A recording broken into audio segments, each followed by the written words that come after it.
আরও ইকোসিস্টেম, আরও সব ইকোসিস্টেম সার্ভিস যেগুলো হচ্ছে, আরও যে পরিষেবাগুলো ইকোসিস্টেম থেকে পায় সেগুলো হচ্ছে production and maintenance of fertile soil, মাটির উর্বরতাটাকে মেনটেন করে as a result of many interacting processes, যে অনেক মিতক্রিয়া প্রক্রিয়া দ্বারা এই ফার্টাইল মানে মাটির উর্বরতাটা মেনটেনড হয়। The production and maintenance of fertile soil is as a result of many interacting processes.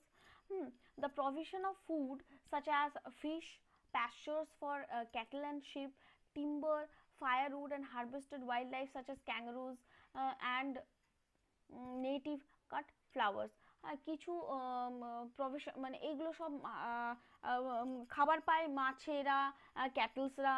তারপরে আমরা এই যে জ্বালানির কাঠ পাই, টিম্বার মানে যেগুলো ফার্নিচার তৈরি করতে যেসব কাঠ হয়, হ্যাঁ সেগুলো হারভেস্ট করা হয়। ওয়াইল্ড লাইফ যেরকম ক্যাঙ্গারু, নেটিভ কাট ফ্লাওয়ার্স, নানা রকমের অনেক নেটিভ ফ্লাওয়ার্স, এইগুলো তোমার services. The provision of native species and genes used in industry research and development, for instance in traditional breeding and biotechnology applications in agriculture, forestry, horticulture, maniculture, pharmacy, chemical productions and bioremediations. pollination pollination মানে হচ্ছে তোমার পরাগায়ন, যেটা of agricultural crops, তারপরে তোমার জঙ্গলে forestries and native flowering plants by native insects, birds and other creatures. আর pest control করতে মানে কীট পতঙ্গ কন্ট্রোল করা হয় এগ্রিকালচারাল ল্যান্ডে, সেগুলো তোমার ফ্রম বাই বেনিফিশিয়াল নেটিভ প্রেডেটার্স, মানে বেনিফিশিয়াল নেটিভ প্রেডেটার্স মানে আলাদা রকম করে কিছু পেস্টিসাইড কীটনাশক ব্যবহার করা হচ্ছে না, কোনো মানে ন্যাচারাল প্রিডেটার যারা ওই কীট পতঙ্গ খায় সেগুলো তোমার সার্ভিসেসের মধ্যে পড়ছে। আবার কি হচ্ছে, ফ্লাড মিটিগেশন করা হয়, বন্যা আটকানো হয়, ভেজিটেশন, কারণ তোমার গাছপালা বেশি থাকলে বন্যা হবে না। তারপরে তোমার ব্রেকিং অফ পলিউটেন্টস বাই, কারণ তোমার কি বলতো বন্যা কি জন্য হবে না, ওই যে গাছপালা নিজের শিকড় দিয়ে ভালোভাবে আটকে রাখবে, the plants bind the soil with the help of their roots, হ্যাঁ that's why it can mitigate flood. হ্যাঁ, আবার ব্রেকডাউন অফ পলিউটেন্টস যেটা বললাম, মাইক্রো অর্গানিজমস দূষকগুলোকে ভেঙে দিতে সাহায্য করে ইন সয়েল, মাটিতে বা অ্যাকোয়াটিক ইকোসিস্টেম। হ্যাঁ, and sequestration of heavy metals, মানে হেভি মেটালসও এক ধরনের তোমার পলিউটেন্ট, আর সিকোয়েস্টার মানে ওদের তোমার টক্সিসিটিটা বা ওর বিষাক্ত নেচারটাকে কমিয়ে দিচ্ছে in marine and fresh water sediments, মানে বা সামুদ্রিক বা ন্যাচারাল নর্মাল জলের পলল থেকে। তারপরে green house gas reduction, green house gas নিশ্চয়ই শুনেছো আগে, তো গ্রিন হাউস গ্যাস যেগুলো হয় সেগুলো কমাতে সাহায্য করে যদি ভালো বেশি গাছপালা থাকে, বায়োডাইভার্সিটি ঠিকঠাক থাকে। তারপরে তোমার অ্যাটমসফিয়ারিক কার্বন সিকোয়েস্টার করতে সাহায্য করে। তারপরে ক্যালসিয়াম কার্বনেট এগুলো ডিপোজিট হয় মেরিনে। হ্যাঁ, তারপরে মেনটেনেন্স অফ হ্যাবিটেটস, তোমার আবাসগুলো, নর্মাল আবাস যেগুলো নেটিভ প্লান্টসের, গাছপালা আর পশু পাখির, সেগুলো ভালোভাবে মেনটেনড হয়। এগুলো তোমার ইকোসিস্টেম সার্ভিস যেগুলো প্রোভাইড করে আমাদের। আর মেনটেনেন্স অফ হ্যাবিটেট, আবাস মানুষদের রিক্রিয়েশন করতে, ট্যুরিজম করতে সাহায্য করতে, এইসবগুলো এই হ্যাবিটেটগুলো মেনটেনড হয়। মানে ধরো কোনো জায়গাতে পাখি যেগুলো নিজস্ব হ্যাবিটেটে থাকে, তো আমরা কি ট্যুরিজমরা দেখতে যাই, ধরো ন্যাশনাল পার্কে আমরা বাঘ দেখতে যাই, জুটা কি তোমার ন্যাচারাল হ্যাবিটেট নয়, জুতে ওখানে নিয়ে এসে রাখা হচ্ছে, কিন্তু ধরো ন্যাচারাল হ্যাবিটেট যেগুলো সেখানে তোমার ভালো মানে যেগুলো রাখছে সেগুলো দেখতেও ভালো লাগে, আর সেগুলো ওখানে তোমার একটা মানে ইম্পর্টেন্ট, ওখানে ট্যুরিজমও সাহায্য হচ্ছে, কালচারাল অ্যাক্টিভিটিস ভালো হচ্ছে।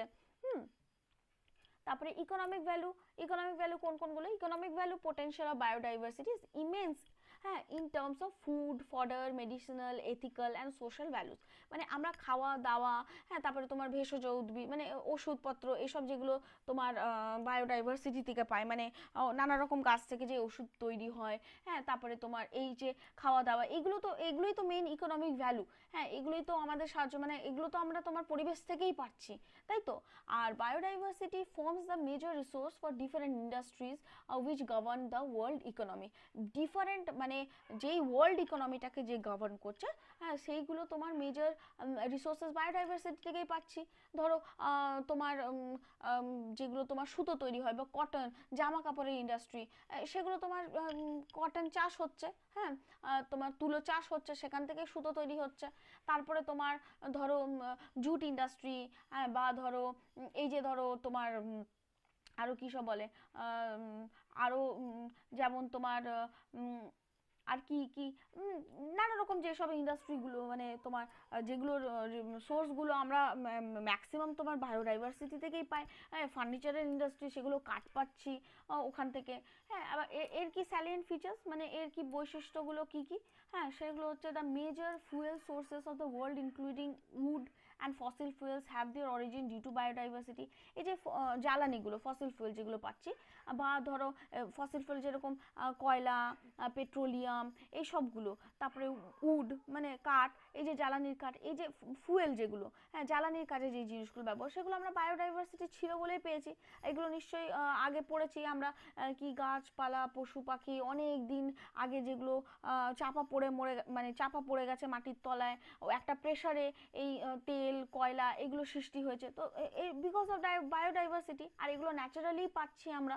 হ্যাঁ, তাই ম্যাক্সিমাম ফুয়েল যেটা ইউজড হয় এই ওয়ার্ল্ডে, পৃথিবীতে, সেগুলো তোমার ন্যাচারালি অকারিং। হ্যাঁ, আবার it is the source of food for all animals and humans, মানে অলমোস্ট তোমার আর্টিফিশিয়াল কিছু তৈরি না করলেও আমরা সব রকম খাবার তোমার নেচার থেকেই পেয়ে যাচ্ছি।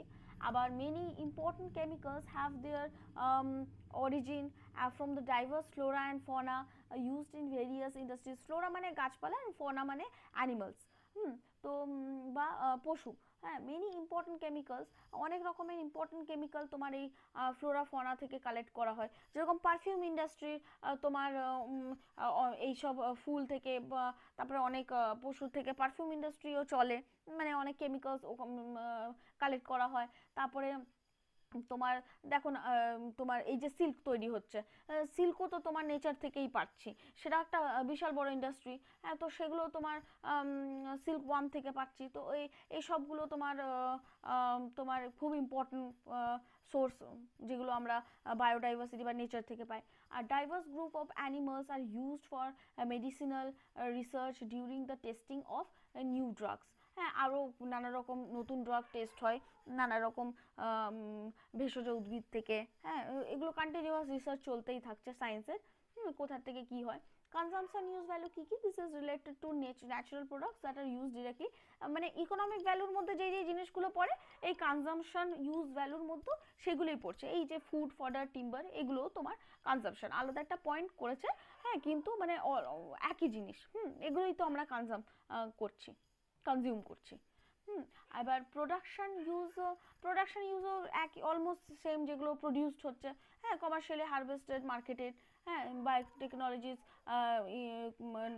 continuously use the wild species for plants of developing new better yielding disease resistant varieties, নানা রকম disease resistant varieties biotechnologically use করা হচ্ছে, যেটা পোকা মাকড় লাগবে না, ওরকম। তারপরে biodiversity represents the original stock from which new varieties were being developed. হ্যাঁ, তারপরে এথিক্যাল মরাল ভ্যালুসে কি কি পড়ছে, it is based on the principle of live and let others live. Moral যেটা জিনিসটা, ethical values related to biodiversity conservation are based on the importance of protecting all forms of life. কি বলছে কি কি এথিক্যাল ভ্যালুটা actually কি biodiversity কনজারভেশনে, কি সবাই বাঁচো এবং সকলকে বাঁচতে দাও, হ্যাঁ প্রোটেক্ট করো, হ্যাঁ সংরক্ষণ করো, মানে ওদের ক্ষতি করো না, সেগুলোই এথিক্যাল ভ্যালুজের মধ্যে পড়ছে। কি প্রতিটা জীবের বাঁচার অধিকার আছে, যেমন আমাদের বাঁচার অধিকার আছে, ওদেরও বাঁচার অধিকার আছে। হ্যাঁ, তো এরকম আমি গাছ কেটে ফেলবো না, এগুলো এথিক্যাল ভ্যালুস, হ্যাঁ শেখাচ্ছে আমাদেরকে। হ্যাঁ, আমরা শুধু শুধু অ্যানিমালস মারবো না, তো এইগুলো সব এথিক্যাল ভ্যালুসের মধ্যে পড়ছে। And man is only a part of the earths great family of species. Don't plants and animals have an equal right to live and exist on our planet, which is like an inhabited spaceship? মানে actually যেরকম আমার অধিকার আছে, কেন ওদেরও প্রতিটা গাছপালা পশু পাখি কেন অধিকার নেই থাকার, সেটাই বলছে। তো মোরালিটিটা আমাদের মধ্যে গ্রো করতে হবে, এথিসিটিটা গ্রো করতে হবে, যাতে আমরা সবাইকে ইকুয়ালি সম্মান দিই, মানে এভরি প্লান্টস অ্যান্ড অ্যানিমালস, তাদেরকে শুধু শুধু নষ্ট করব না, যদি না আমাদের কিছু কাজে লাগবে, যেরকম খাবার দাবারের জন্য, সেগুলো তো তোমার হারভেস্ট করতেই হবে, সেটা তো সম্ভব নয় না, তো আমাদেরকে তো বাঁচতে হবে একে অপর, মানে দিস আর ব্যালেন্সড। মানে বাঘ যদি তোমার হরিণকে না খায় তাহলে সে বাঁচবে কি করে, হ্যাঁ, বাঘ যদি বলে আমি হরিণকে পাবো না, এগুলো ফর অনলি পারপাসলি, মানে খাদ্য অনুযায়ী, মানে খাদ্যর দরকার বলে সে হরিণকে মারছে, শুধু শুধু মেরে দিচ্ছে না, হ্যাঁ, মার্ডার করে দিচ্ছে না, এরকম তো নয়। তো যেটুকু আমার প্রয়োজন সেটুকু জন্যে আমি শুধু করব, বাকি শুধু শুধু জিনিসপত্র আমি নষ্ট করব না। হুম। তারপরে তোমার এস্থেটিক ভ্যালু, যেরকম সৌন্দর্য বৃদ্ধি, হ্যাঁ, যত তোমার বায়োডাইভার্সিটি, গাছপালা থাকবে, পশু পাখি থাকবে, আমাদের দেখতে ভালো লাগবে, that will be a treat to our eyes. হ্যাঁ, তো সেটা তোমাদের একটা মানসিক শান্তি দেয়, একটা আধ্যাত্মিক চিন্তা ভাবনা আনে। তো এই জিনিসটা, এটা একটা খুবই বড় ইম্পর্টেন্ট ভ্যালু। মানে আমরা বাকি সব জিনিসগুলো মনে রাখি, এটা মনে রাখি না, কি যত তোমার তোমার পরিবেশ যত সুন্দর থাকে আশপাশে, তোমার তত মনও ভালো থাকবে, সেইভাবে আমাদের শরীর স্বাস্থ্য ভালো থাকবে। হ্যাঁ, মানে ধরো ঘিঞ্জি জায়গাতে আমি সবসময় থাকছি, কেন মানুষ বলে কি একটু বেরিয়ে আসি, একটু পাহাড় থেকে বা একটু অন্য জায়গা থেকে, তো এই যে গিয়ে একটা ভালো পরিবেশ পায়, সেটাকে আমাদের মানসিক একটা শান্তি দেয়। তো সেই জন্য তোমার এস্থেটিক ভ্যালুটা ইম্পর্টেন্ট। হ্যাঁ, the beauty of our planet is because of biodiversity, and otherwise we would have resembled other barren planets dotted around the universe. So aesthetic value, the beauty of environment is very important for us, because that will bring a mental peace to us. এইটা আজকে value অবধি থাকলো, নেক্সটটা পরের ক্লাসে continue করব।